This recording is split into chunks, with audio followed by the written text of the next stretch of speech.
Blog Talk Radio. Hi, and welcome to the Wayne Bradley Show. Thank you for listening in. I'm glad to be back on the air. Tonight we got a good show. We got a return guest, someone who's always been a great guest on the show, Rick Ector, and we're going to talk about some of the gun rights issues going on here in Michigan. Maybe I can get some insight from him on some of some of these candidates that we have running for office. We've got a lot of things going on, so I'm waiting for Rick Ector to give me a call in on the show. But while I'm waiting to talk to Rick, I want to know out there, people listening in, just about that political debate last night, the GOP debate. The call-in number is 347-996-3175. I'm actually doing this broadcast from a new location this evening. I'm actually in my basement. It's the only place I can get a little quiet time down here. So I figured I'm going to take the show down here, and we're going to see how we do this evening. So thank you for listening in. It's really good to be back on the air again. Took a little break for the summer. Got a lot of things going on here. Got my first son due in another 2 months here. Young Wayne Bradley III will be here, so I'm really, really excited about that. Got trying to make a decision or not on if I'm going to actually run for office. I'm still kind of praying on that and talking that over with my family, but I'm getting closer and closer to a decision, so I'll definitely let people know what's going on with that. But it's been, we've had last night I was watching the debate, and you can actually really tell that Rick Perry is now not the hunter but the hunted. He is the number one guy, I guess, in the polls for the GOP, and everybody, Michelle Bachmann, Mitt Romney, and others jumped on him, and it was interesting to watch him handle that debate. But like I said, it's really going to be an interesting couple months here trying to figure out who's going to be the best candidate to challenge President Obama. I think people say we have a weak group of candidates. I actually think that we have a very diverse group of candidates, and it's just going to be the tougher part is figuring out which one gives us the best opportunity to win this election in 2012. It's not going to be easy. President Obama's is going to raise $1 billion. You've heard the rhetoric coming from the left, including Jimmy Hoffa Jr., who I think, if nothing else, propelled himself to possibly being talked about as some kind of candidate or something more for his career over the next couple of years. But it was very interesting. And I live in Detroit, and I obviously didn't go to that rally, but listening to that kind of rhetoric when President Obama was the one who called for civility, it's confusing somewhat. And I think that we just, like I said, it's going to be a tough battle. But I'm interested to hear what the people have to say about that. Give me a call and let me know, 347-996-3175.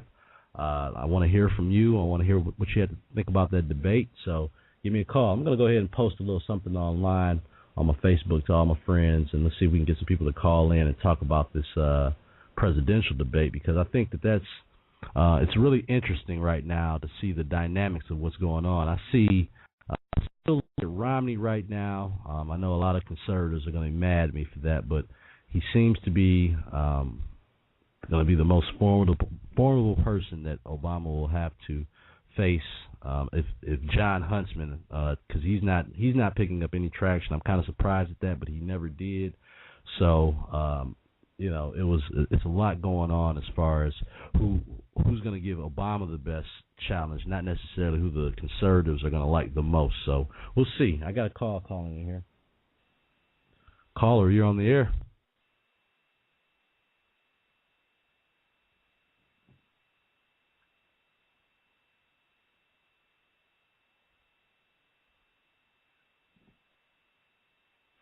Caller, I can't hear you. Hold on.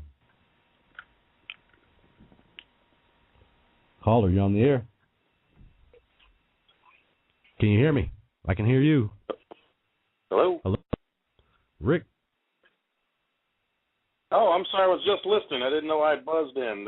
Just enjoying the conversation. That's fine. What's your name and where are you calling from? Terry from Detroit. Terry, thanks for calling in this evening. Did you see any of that debate last night? Actually, I missed it, but I've been looking at some of the highlights of it, and it appears that that the Republicans are really framing the Tea Party as the wing of the party that's going to decide this election. And I'm not sure if that's good or bad, but that's kind of where we are at this point. Right. It's very interesting to watch how much importance the Tea Party has played, and especially in GOP politics right now. Because I think in a typical year, you would have obviously had Mitt Romney as your easy front runner, and then you got, like I said, when Rick Perry jumped into the race, it kind of really changed the dynamics of everything that's going on. What do you think? Do you think the Tea Party is a good thing for the GOP party, or what's your opinion on that? Well, I'm not sure that the interesting thing with the Tea Party is that they really focus on government. They don't focus on social issues. They don't focus on what I'll call unnecessary arms of government. They really focus on where the government spending is, and I think that's what people are really interested in. And I don't necessarily believe that the Tea Party is primarily Republican. I think if you were to really take a poll, I think the Tea Party is just made up of taxpayers that are very upset with the way government is running. Because, again, if you want government out of your life, the best thing that you can do is stop certain special interest things. Again, certain people don't care about gay marriages. Certain people don't care about education. They think the government should be out of those arenas. And if that's the case, the Tea Party is what they keep doing and doing it well. They keep bringing everything back to the spending of the government, which affects each and every individual. And I think it's a smart focus that they have. So, do you think that Ron Paul, who is I consider not just a Tea Party favorite but an independent favorite, do you think his message is consistent with what you were just talking about? It's funny you mentioned that. A lot of people have said that to me. Boy, you sound like a Ron Paul guy. But in all actuality, I think that I think Ron's message is somewhat consistent. But the problem that he runs into, he doesn't have the traction of what I'll call the mainstream independents who are away from the Tea Party to actually be a force in this. At the end of the day, I don't believe it's going to be Perry. I'm not sure if it's going to be Romney, but it's going to be very interesting who the Republicans put forth. But I do not believe it's going to be Rick Perry. Do you think that sometimes, amongst the conservatives, that they want someone that's so conservative they're not thinking about the independent voters out there? Do you think that that's a problem? Well, I think it's like in any group, if you look at the Democratic Party, for example, they're broken up into their far left base and more of the middle grounds. Republicans right now, for whatever reason, people continually, have a tendency to say, okay, well, the conservatives. Well, conservative means a lot of different things. Are we conservative as it relates to spending policies? Are we conservative as it relates to social policies? I don't think you can just completely define conservative, because what one conservative is, for example, if he's conservative on spending, he may not necessarily be as conservative on social issues, because, again, you could take the log cabin group, which very few Republicans bring up. Right. And for your audience, that's the group of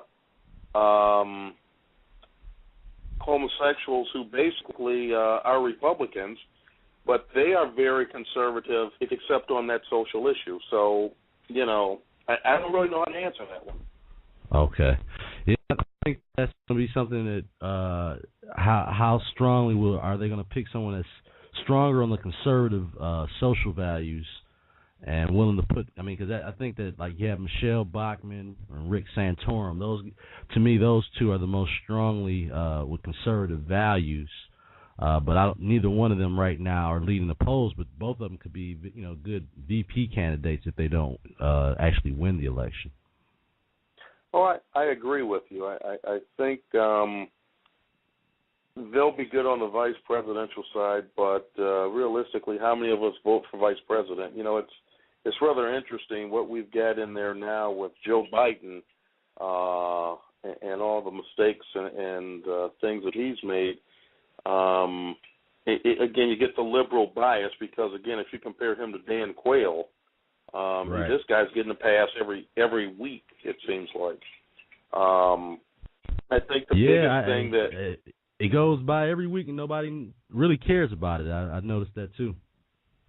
Yeah, I mean, it's just funny. It's cute, but when it was Dan Quayle, it was always, oh, my God, we're a bullet away from this guy being president, and I don't know. It's just really interesting. But really enjoy the show. I think you're doing a fabulous job. And, I'll just sit back and listen. Is Mr. Ector on this evening? I'm waiting for Rick to call in now, so hopefully he'll be joining us very shortly, and we can talk about some of the things that's going on here locally. What do you think about this Senate race? You're in Michigan. What do you think about this Michigan Senate race? Well, I think Pete has an uphill battle. I think the race is really going to come down to the referendum on President Obama. And I believe Hoekstra is a good guy. I actually campaigned for him for governor. I think he will be an excellent senator. And I believe Debbie Stabenow is in big trouble, to be honest with you. The polls may not be reflective of that. Right. But I think by the time, especially with today's news, which show the poverty rate at, a new high of 15%, I think people are really going to start to look at alternatives. And I think she's an alternative at this point. So, you know what I'm saying. Right. And so what about and I noticed you quickly said Pete Hoekstra. Have you listened to any of the other GOP candidates, or do you know anything? Are you familiar with any of the other possible nominees for the GOP side? Well, there are some possibilities, but right now I would have to say that Pete is the front runner. And again, just for clarification to your audience, I did support Mr. Hoekstra for governor, and when up to the Republican primary, of course. And I think he's my candidate if the election were held today. Gotcha. Well, Terry, thank you so much for calling in. I appreciate you listening and calling in onto the show tonight. Hopefully we'll have Rick on very soon, and we'll get to talking to him about what's going on here in Michigan and with these gun right laws. Absolutely. I think they're very interesting, and, I believe Mr.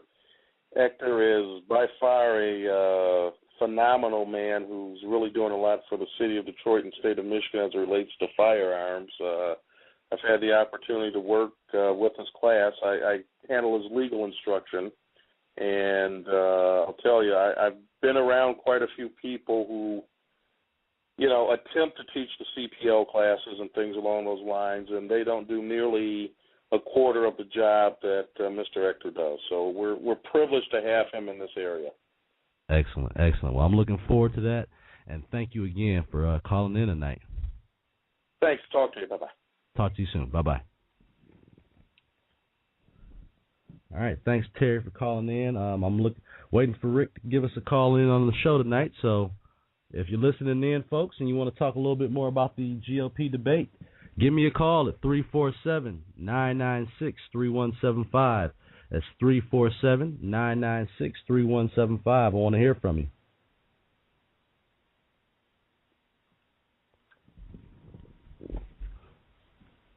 So we got, like I said, waiting for for Rick Ector to give us a call in on the show. Hopefully he'll talk a little bit more about some of the things that have been going on with some people's rights actually being challenged and violated here in the locally in the area.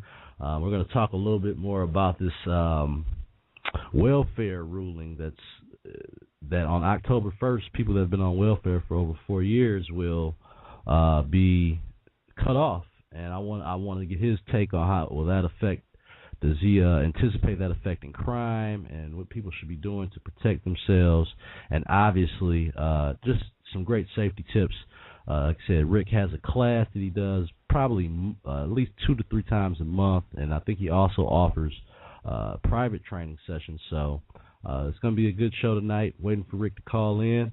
If you want to talk a little bit more about this debate, about the GOP debate, who's the best candidate, give me a call, 347-996-3175. I want to hear from some of my Ron Paul people because, again, I think it's interesting. To be honest, I think that Ron Paul is probably one of the most honest candidates up there from the standpoint of what he's telling us now is happening. I just have more of an issue with the fact that he's been in office for the last 20 years himself, and so he's allowed some of these things to happen. But Ron Paul supporters I can honestly say, are the most vocal and supportive of all the GOP candidates. I don't think anyone really even comes close to the fire that his supporters have for him. You have people that like Rick Perry, you have people that like Mitt Romney and Michelle Bachmann, but the people that like Ron Paul are, like I said, they're willing to go to the mat for this guy, and they believe in his message. So I do give credit where credit is due. He definitely has the most fired up troops and supporters out there. So give me a call, 347-996-3175, and I'll give you my take on somewhat on Ron Paul and his candidacy and what he's been saying out there, what I agree with, what I disagree with. I agree that government spending is way out of control, and he recognizes that. He recognizes our debt, is out of control. But what I do wonder is that he's been in office for 20 years, and he's also been part of that problem. So I'm interested to hear more about his plan. But to me, the things I like is he recognizes government is out of control. He wants to keep government out of people's business as much as possible. But I don't agree with him on wanting to go to a gold standard. I think that would potentially damage our economy right now, and I don't think that would be the prudent thing to do. I don't agree with his foreign policy. I agree with the idea of what he's saying, but I just don't think that we can afford to turn our back on our allies and other countries. And hold on real quick, we got another caller here. Caller, hello, you're on the Mr. Wayne. Hello, yes. sir. How are you? All right. How you doing? This is Jeremiah once again. I don't know if you recognize, but I follow you pretty regularly on Facebook, as well as Mr. Swimp. I was going to call in. I saw you talking about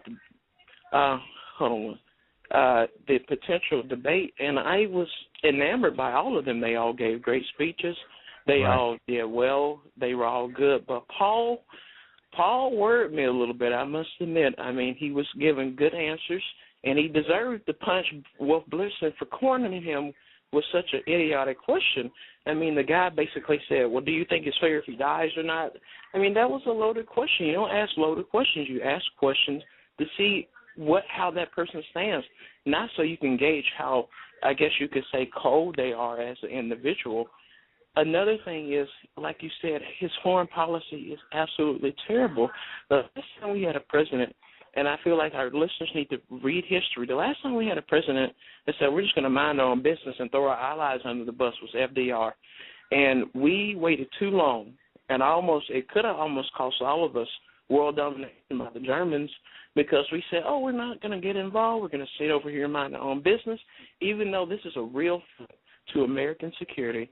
We're just going to sit here and mind our business. If Ron Paul thinks that radical Islam is not a threat to the United States, either he's being naive about it, he doesn't want to talk about it, or he's just plain ignorant. Either three I accept. But for you to sit over here and say, it's not a problem, the Muslim Brotherhood has been around since 1928. They've been promoting the same garbage that they've been promoting even to this day, which is Islamic fundamentalism. women have no rights. We tell you what to do, and if you disagree with us, we decapitate you. I don't know about you, but I wouldn't want to live under such a government that tells me I have no rights outside of the one it gives me. That's pretty scary. And another thing is, my faith was once again enamored with Herman Cain. He was brilliant. He never went back to the one. He has core issues, but he never deviated from the discussion question to prove the point. For Michelle Bachmann, she always went back to Obamacare. With the governors, it was all about their records on jobs. With Ron Paul, it was about ending the Federal Reserve. Herman Cain was the only candidate out there that if there was a question to him, he specifically answered that question, and he did so on tap. He never deviated. He never said, well, this goes back to my philosophy on this. No, he stuck to the issues, and I think if he keeps doing that, I think all the other candidates are going to fade away. That's just me. Everyone's welcome to their own opinion. Now, I love Herman Cain. I just wish that he could, I think his biggest issue from a presidential election standpoint is him raising money. And unfortunately, that's what it comes down to in these big presidential elections. And he has great business experience. He answers the questions the right way. He's honest. In the beginning, he wasn't as well versed on questions, and he admitted he didn't know everything you need to know at the time. And I think a lot of that is lost. I mean, he represents the best of both sides. Of which you look at Tea Party candidates, and you look at someone who has the business experience that ought to make business people comfortable with some of his ideas. But I just, like I said, he had to pick something that I thought he would have, because there's no way that President Obama could out-debate Herman Cain. No way. Just no. I mean, Herman Cain would. I mean, I'm 17 and I can run laps around the president. So you can imagine a guy. You can only imagine a guy about 3 to 4 times my age. What he's been through in life. I mean, I've not even had half the experiences that man has had in the first 18 years of his life. I can only imagine what it was like for a poor African American growing up in the 40s, 50s, and 60s in America, especially in the Deep South. Right. But to overlook that and say my country may be an injustice, but I'm not going to use that as an excuse not to succeed, and which he absolutely did. So I feel like, I mean, he can say, listen, I know what it's like to be poor. I haven't always been rich. Here's my story.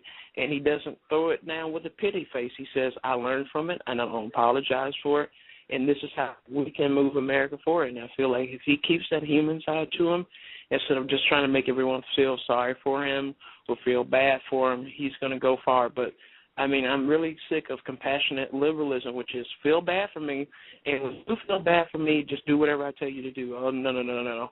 Oh, no. We would have compassion, but we're not going to do it at the expense of taxpayers and do something we know is not going to work to make someone else feel better. But I know you probably have other callers that are itching and want to get on the show, so I'm going to cut myself short, and I'll be listening out for you again, Mr. Bradley. Thank you for calling in. I really appreciate it, and I appreciate the insight, and you're welcome to call back anytime. Thank you. Thank you. Bye-bye. So, again, I think it's interesting. Now, you heard the young man that just called. He's 17 years old. Yeah, people are really paying attention to this debate because it's impending his future. That's going to affect his future. I have 3 kids. I have 2 small children. And someone asked me that question tonight, who's the Ron Paul supporter, it was a good question. With all the wars that we're in and things of that nature, they said, would you be willing to raise your son and then let him get drafted in a war 20 years from now because they don't want us in all these foreign places? And I still haven't come with the question. Obviously, you would hope your son doesn't get drafted or something like that. But to serve your country is an honorable thing either way it goes. And that's kind of like where as of right now, that's how I would feel about it. Things have to change from all sides if we're going to get, if America's going to move forward. There has to be some responsibility in the way we're managing our wars and going to other places. But like right now, what I don't understand is that you're not hearing the criticism from the left about us invading Libya the way we have, but when we did Iraq, President Bush is a war criminal. He's a warmonger. But we officially have feet on the ground in Libya, which I could have sworn they said that wasn't going to happen. But meanwhile, they do it during the time of 9/11 almost. We don't even notice it because there's so much other things going on. But feet have actually touched down now in Libya. We're at war with Libya just like we're at war with Iraq. But the media has been very, very quiet about that, and I think it's doing the people of America a grave injustice by not reporting the facts and being fair on both sides of the equation on what's going on. So give me a call, 347-996-3175. We're going to talk a little bit about Ron Paul. I'll also go ahead and talk a little bit about Governor Perry, who, for reasons I like the guy. He has a certain, swagger that we don't have really from a lot of guys. He really, the things though that I will say, he has a good record as far as his employment in Texas, but his stance on immigration I think is pretty weak. And I'll be honest, the one thing, there's a lot of things that people have their issues with him. The one thing that I have the biggest problem with, and I don't know if it's going to haunt him or not, is that this vaccination mandate that he had in Texas. I have 2 daughters, and that idea that he would have put something in there that was mandatory, really that concerns me. And the bigger issue is why he did it.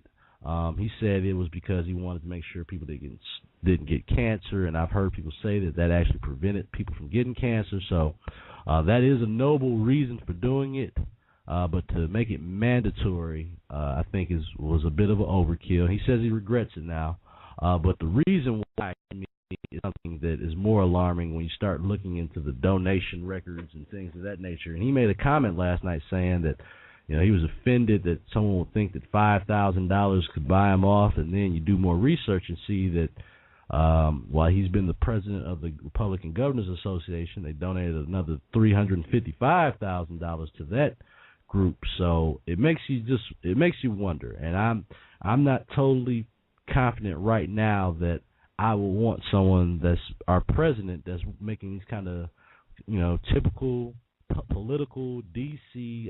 I guess Texas obviously backdoor deals that will affect the people, but the only purpose is served for the person that's mandating it was to benefit him and his organization. So that being said, that's pretty much the most negative thing. That's a very big negative. But Rick Perry does have a strong record on jobs. He's proven to be someone that's going to be good for business as far as less regulation and low taxes. So I think that he does have some very strong selling points. To me, it seems to be right now a 2-man race between Romney and Rick Perry. Romney, to me, is the candidate right now that can not only get a strong GOP base, but he'll get some of the independents and moderates out here that might be turned off by some of Rick Perry's more, what I would consider hardcore stances. The conservative base, and I mean the far right, doesn't really like Romney because he's flip-flopped on a number of issues over the years, including being pro-life. He wasn't a big pro-guns guy. Now he is. I mean, it's a lot of issues that he's switched to. But at the same time, I know people that have switched from Democrats to Republicans. Rick Perry was a Democratic consultant for Al Gore. So, I mean, people can change. It's just a matter of do people believe in it, is it genuine or not. So, it's going to be very interesting here. Give me a call. The call-in number is 347-996-3175. Hopefully we can catch up with Rick Ector. I don't know what happened, but we can hopefully get him on the air soon.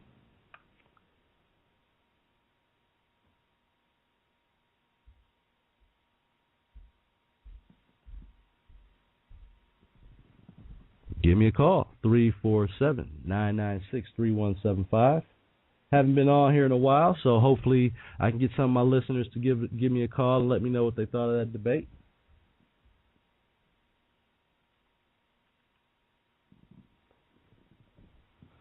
So again, right now, the other thing that I'm noticing is that Newt Gingrich has been pretty much ignored. And I don't know if it's because, I guess it's just really because of his personal baggage that he's not going to be able to get nominated. But I think that if you know politics and you listen, you know that Newt Gingrich is probably the smartest guy in the room when it comes to these issues. But he just has not, he does not draw the conservative base the way he used to, which I think is kind of strange considering that the job that he did while he was in Congress, he did a great job. But I think sometimes your personal baggage can really affect the way people look at you, and especially when you're running for president. So it'll be interesting, like I said, to watch what goes on further here. So give me a call, 347-996-3175.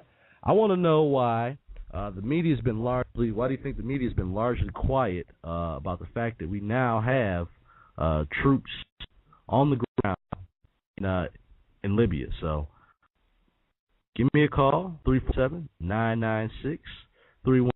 I'm hoping Ector's going to call in soon, maybe talk about actually House reps are weighing in right now to make gun permits valid across state lines. I think that would be a great thing. So give me a call, 347-996-3175.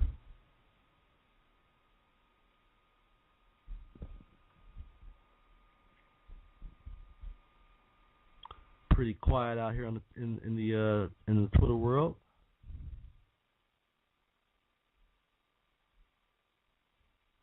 Let's see.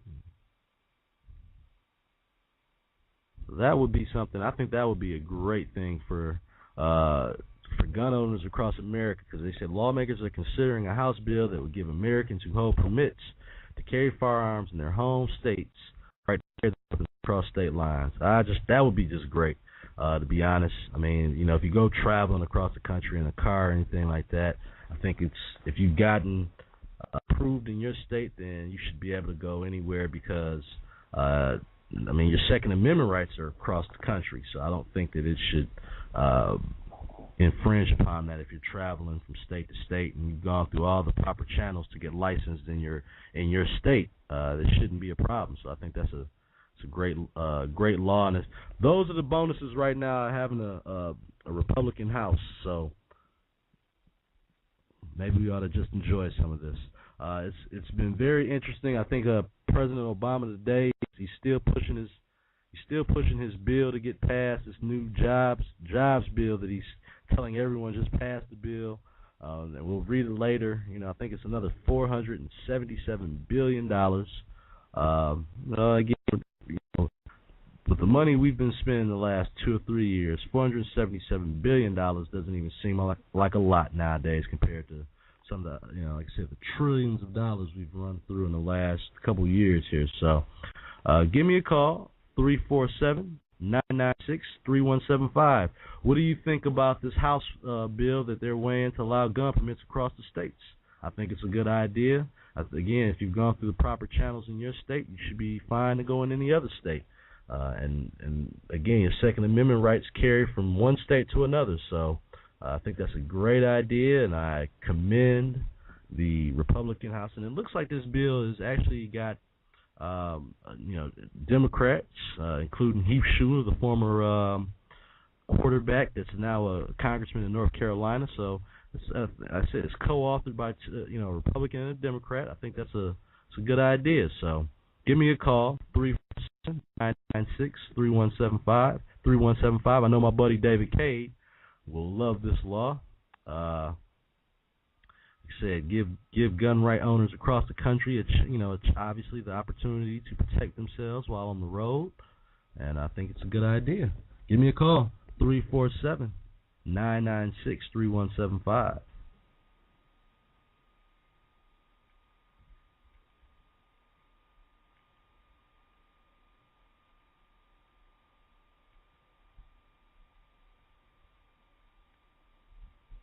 All right, so coming up soon, I'm going to actually be having all the Michigan Senate candidates coming on the show. I'm looking forward to that because here in Michigan, we've got Debbie Stabenow, who's pretty much been what I would consider just a puppet for the Democratic Party, President Obama included. But everyone, she has a record. I think she's maybe authored maybe one bill since she's been in office for 14 years. I think it's really time that Pete Hoekstra is looking like he's the favorite right now. But like I said, I want to talk to Clark Durant and Peter Knichi and all the other candidates that are running. Gary Glenn. We got some very good candidates, but it's just a matter of who's gonna be able to pull it off and actually get the nomination for the Republican Party. We'll be heading up to the Mackinac Conference, and I'll be broadcasting live, I'm sure, while I'm up there, talking to a lot of the different candidates. But it's going to be a very interesting race. Just like the caller said earlier, I think it's more about people's unsatisfied feelings with President Obama. Will that resonate with the voters? And also, will you have President Obama's supporters come out and show up to vote? Because I know a lot of people aren't happy right now. If you're a Republican or Democrat and you don't have a job, you're not happy. So in Michigan, we have some of the highest unemployment rates, if not the highest in the country. So it's going to be very interesting to see if if the people show up again to support President Obama. I think that he probably will. If he's raising $1 billion, he can definitely get people out to vote. I guarantee you that. That won't be as much of a problem as people think it is if he's raising $1 billion. If those numbers are accurate, he won't have a problem. So on that issue, give me a call, 347-996-3175. I don't know what happened with Rick. Maybe he had a scheduling issue, but hopefully we can get him on soon. Rick, give me a call, 347-996-3175.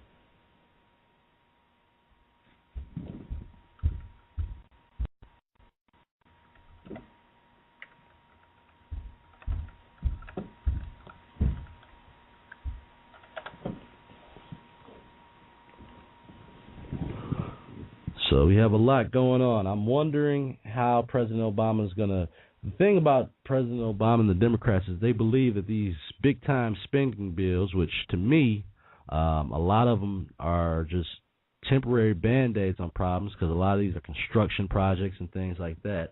And they're not forever. These are not jobs that...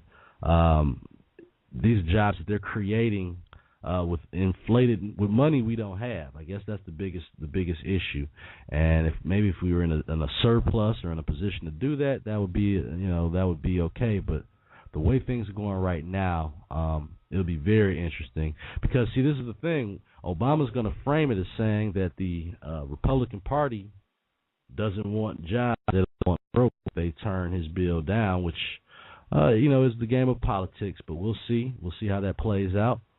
It's going to be, like I said, very interesting couple months here because I'll admit and say that I think the Republican Party has focused a lot more on making sure that President Obama is a one-term president than actually doing everything they possibly can to get things done right now. And, both sides are playing politics. Now that Obama's figured that out, he's willing to take things to the people, as he likes to say, and politicize everything that he does. So I think that you have both sides doing that right now, and I think the only people that are really losing are the people in America. We're losing. We're the pawns in this chess match, and I think it's unfortunate. So hopefully, I think, and that's the thing. I'll be honest and say I don't know if the president tried to, because we've seen in the past where he's tried to move a little more, and both sides can't agree to anything. So I think that it's going to be a rough battle ahead.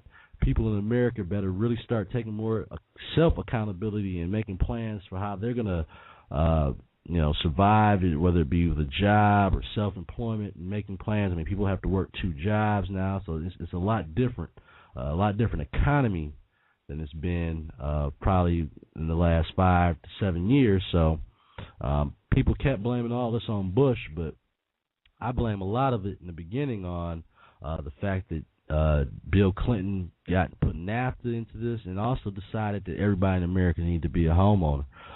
When you put those 2 factors in there, it takes a while for it to start hitting home, and I believe it started hitting home in the middle of the Bush administration. And essentially, he caught Bill Clinton's mess, but it was too late to blame it on him. And all that President Obama has continued to do is blame everything, all his issues on the past administration, which I don't quite support that idea, because I mean, you're the president now, and you cannot continue. The honorable thing to do is to take accountability for some of this and try to fix it on your end instead of trying to blame it strictly on President Bush's administration. So it'll be very interesting to see what goes on.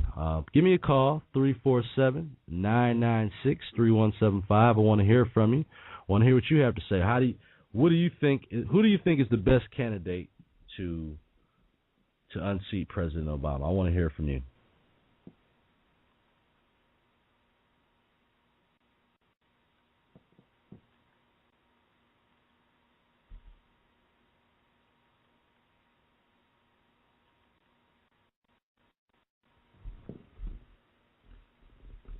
The call-in number is 347-996-3175. Give me a call here on the Wayne Bradley Show.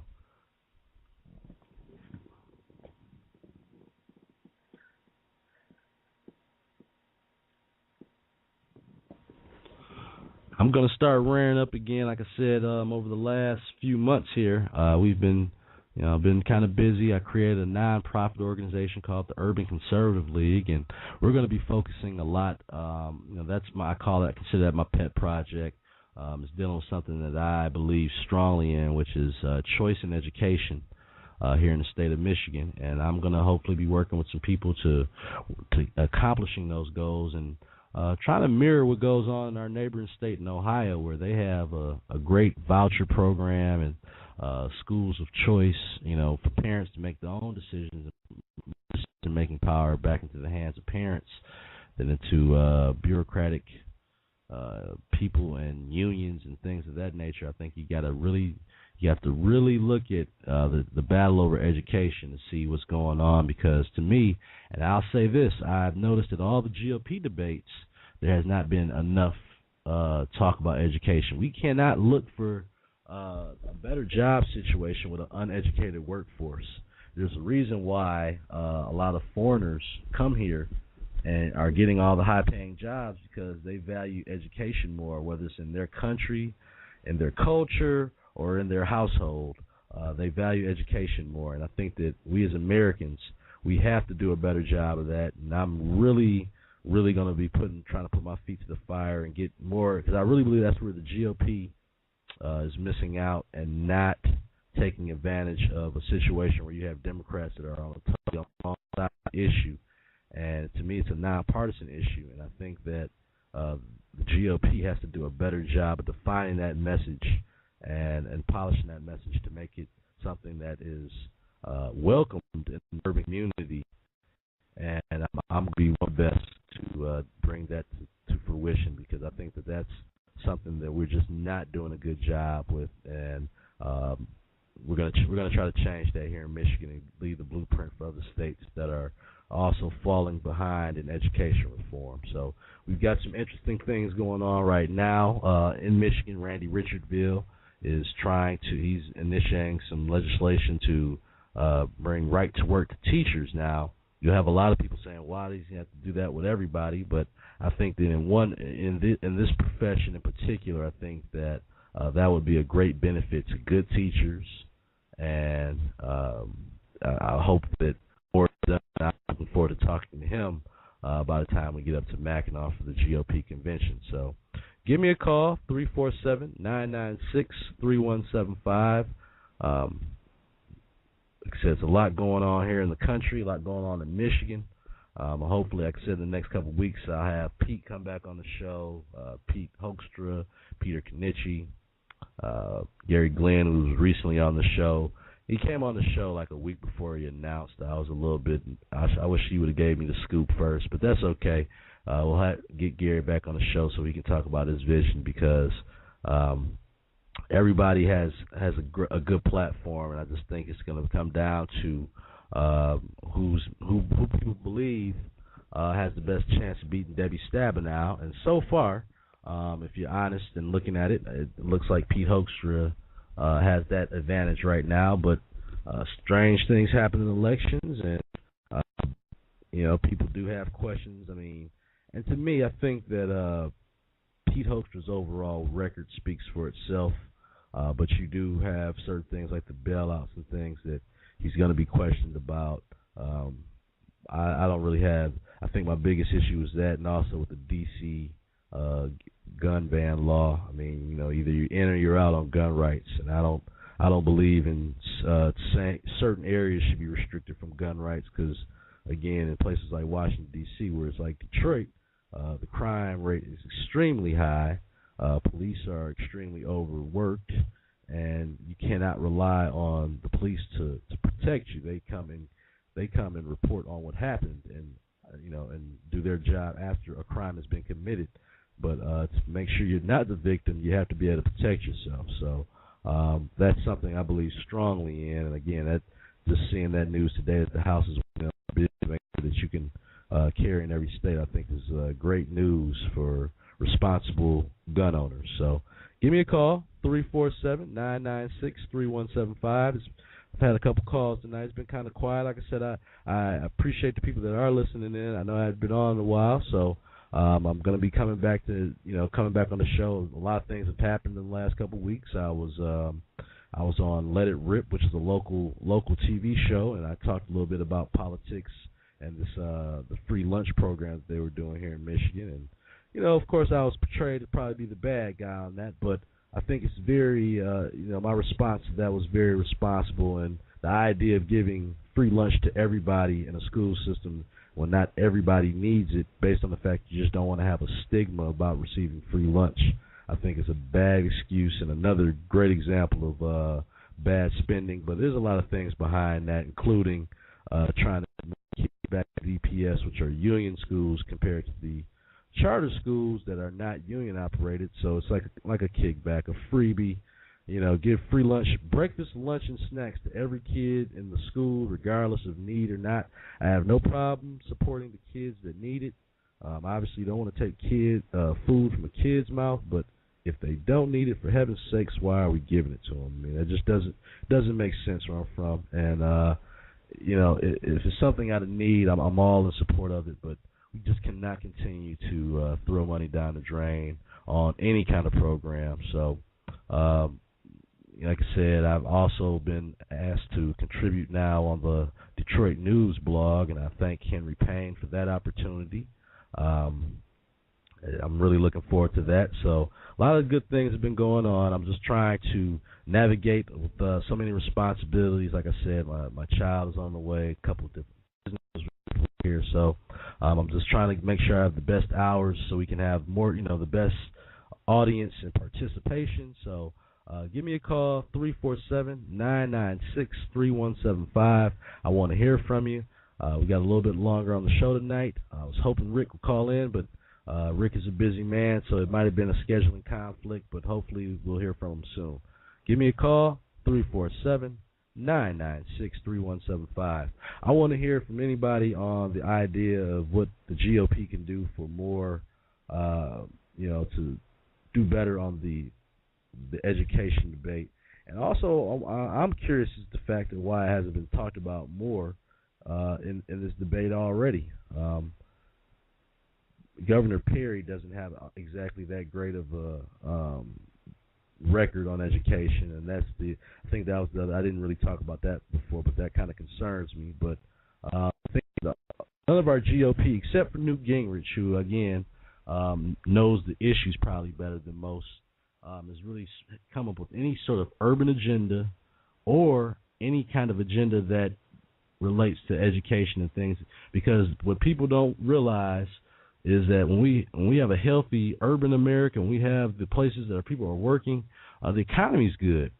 People are consuming, people are making money and doing things. So I'm actually going to have a friend of mine come on the show soon and talk about tax loopholes and things of that nature. He's someone who's worked with the IRS, and we're going to talk a little bit more about how things have worked out, and what he believes is a fair and practical system. So I've had people come on before from the Fair Tax Organization, and I'll probably have them come back on again soon because that has been spoken upon a few times in the debate, and I think there's some good points to it and some things that aren't so great about it, but I think that anything is better than what we currently have now, where you do have loopholes, not necessarily even just, it's not that we don't tax people enough, but you have loopholes that are allowing a lot of wealthy and well-off companies to not pay any of their burden of taxes either. So I think if it was something flat and fair, where everyone is paying a certain amount and it's easy to justify that, then I think that you're in a lot better. It becomes a lot clearer, makes government become more responsible with their spending. Like I said, I like some of the ideas of the fair tax. I'm just not sure how that affects the lower and middle class, and obviously for people that are paying a high tax rate now, just to have a flat tax would benefit them. But how does this affect the lower and middle income families? I'll definitely have someone come back on again and talk more about fair tax legislation and what it would mean. So give me a call, 347-996-3175. That is the call-in number.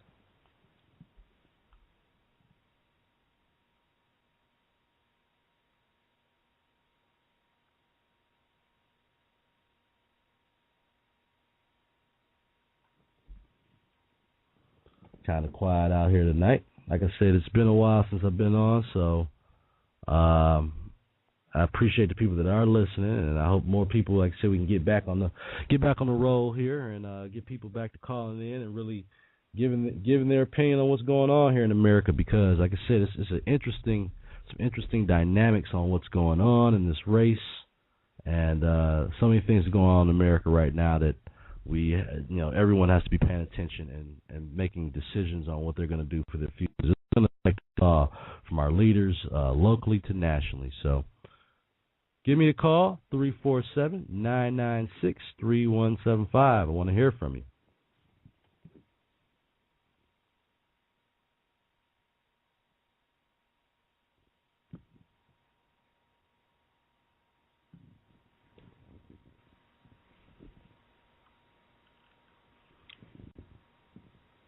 So it's also been reported that Gaddafi's son, who, again, we're not supposed to be at war with these people, but Gaddafi's son he's reached Niger and he's seeking refuge. And I guess, again, this is where Ron Paul, I understand his theory, but I just don't know if that's, workable in this kind of world that we live in now.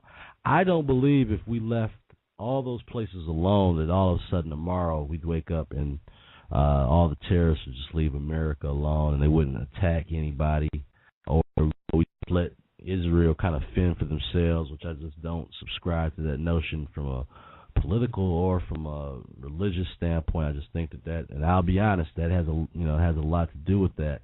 I just don't see how we can turn our back on Israel and let them fend for themselves against being surrounded by countries that want their destruction. Yes, they have nukes. Yes, they have things of that nature, but we should not want it to come to that for them to have to defend themselves. So, like I said, I think that Ron Paul, his theory on, economically it is expensive to be in all these different places. We are spreading ourselves thin, but we cannot, and I repeat, cannot just turn our back on Israel and say that, let them fend for themselves. I mean, that's just not the way. If we want our country to be blessed, we're going to have to keep going in that direction. Now, again, some people would say they're offended by that. Let my faith get in the way of my decision on that. Well, I'll take that. I don't mind that if that's what it comes down to. But I don't think that we can turn our back on our friends in Israel and let them fend for themselves and become this isolationist country.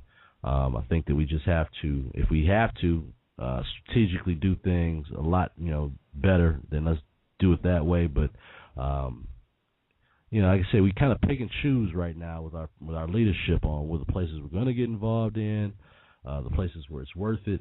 Libya to me was no different from Iraq, except that Libya was Europe's one of their main oil suppliers, and they we looked at that as something that, and that's what, to me, I remember Donald Trump saying, that makes sense to me. How come we're not financially being reimbursed by, well, all we do through oil, through payment of some sort? They have the resources to do it, being reimbursed for all the cost of these wars once these countries are up and running and have democracy and new leadership. So I hope that our leaders, whether it be in the White House or Congress or someone, is putting their mind together on how we can have some sort of financial reimbursement for all the resources we've invested in all these countries that we're, going to war and sending our troops.